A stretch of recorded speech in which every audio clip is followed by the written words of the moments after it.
ಈ ಆಶ್ವಯುಜ ಮಾಸದ ನವರಾತ್ರಿಯ 9 ದಿವಸದ ಆಚರಣೆ ಏನಿದೆ, ಇದನ್ನು ನಾವು ಹೇಗೆ ಮಾಡಬೇಕು? ಪ್ರತಿಯೊಬ್ಬರು ಅವಶ್ಯ ಕರ್ತವ್ಯಂ ಅಂತ ಹೇಳ್ತಾರೆ. ಇದು ಪ್ರತಿಯೊಬ್ಬರು ಕರ್ತವ್ಯ ಅಂತ ತಿಳಿದುಕೊಂಡು ನವರಾತ್ರಿ ಆಚರಣೆಯನ್ನು ಮಾಡಬೇಕು. ನಮ್ಮ ಮನೆಯಲ್ಲಿ ಪದ್ಧತಿ ಇದೆ, ನಮ್ಮಲ್ಲಿ ಇಲ್ಲ. ನಮ್ಮಲ್ಲಿ ಒಂದೇ ದಿವಸ ಪೂಜೆ ಮಾಡ್ತೀವಿ, ಕೇವಲ ಆಯುಧ ಪೂಜೆ ಮಾಡ್ತೀವಿ, ಹೀಗೆಲ್ಲ ಹೇಳಬಾರ್ದು. ಒಂದು ದಿವಸ ಆದರೂ ಮಾಡಬೇಕು, ಅಥವಾ 9 ದಿವಸ ಇದು ಆಚರಣೆಯನ್ನು ಮಾಡಬೇಕು ಅಂತೇಳಿ ಹೇಳಿರ್ತಕ್ಕಂಥದ್ದು.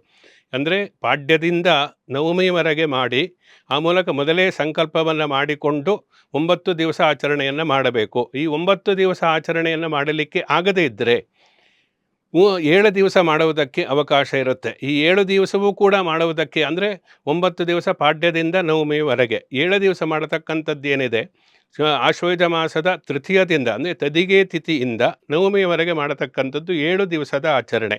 ಈ 7 ದಿವಸವೂ ಕೂಡ ಮಾಡಲಿಕ್ಕೆ ಆಗದೇ ಇರತಕ್ಕಂಥವರು ನವರಾತ್ರಿಯನ್ನು 5 ದಿವಸ ಒಂದು ಪಂಚರಾತ್ರಿಗಳಲ್ಲಿ ಮಾಡಬಹುದು. ಅಂದರೆ ಮೂಲ ನಕ್ಷತ್ರ ಅಂದರೆ ಪಂಚಮಿಯಿಂದ ನವಮಿಯವರೆಗೆ ಮಾಡತಕ್ಕಂಥದ್ದು.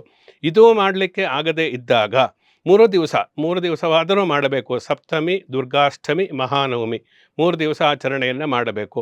ಇದನ್ನೂ ಮಾಡಲಿಕ್ಕೆ ಆಗದೇ ಇರತಕ್ಕಂಥವ್ರು, ಕೆಲಸದ ಒತ್ತಡ, ಇನ್ಯಾವ ಸಮಸ್ಯೆಗಳು ಇದ್ದಾಗ 2 ದಿವಸ ಆದರೂ ಮಾಡಬೇಕು ಅನ್ನತಕ್ಕಂಥದ್ದು, ಅಷ್ಟಮಿ ಮತ್ತು ನವಮಿ. ಇದು ಆಗದೇ ಇದ್ದರೆ ಕೇವಲ ನವಮಿಯನ್ನು ಮಾಡಲೇಬೇಕು, ಬಿಡಲೇಬಾರದು ಅನ್ನತಕ್ಕಂಥದ್ದಿದೆ. ಸಾಮಾನ್ಯವಾಗಿ ಅವತ್ತಿನ ದಿವಸ ಆಯುಧ ಪೂಜೆ, ಅಂಗಡಿ ಪೂಜೆ, ಹೀಗೆಲ್ಲ ಆ ರೂಪದಲ್ಲಿ ಪ್ರತಿಯೊಬ್ಬರು ಕೂಡ ಮಾಡ್ತಾರೆ.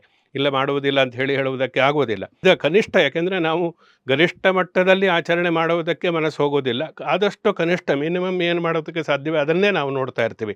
ಆದ್ದರಿಂದ ಈ ಕನಿಷ್ಠ ಮಹಾನವಮಿ ದಿವಸವಾದರೂ ಪೂಜೆಯನ್ನು ಮಾಡುವುದರಿಂದ ಆ ದೇವಿಯ ಅನುಗ್ರಹ ಅನ್ನತಕ್ಕಂಥದ್ದು ಪ್ರಾಪ್ತಿಯಾಗುತ್ತೆ ಅಂಥೇಳಿ ಹೇಳಿದ್ದಾರೆ.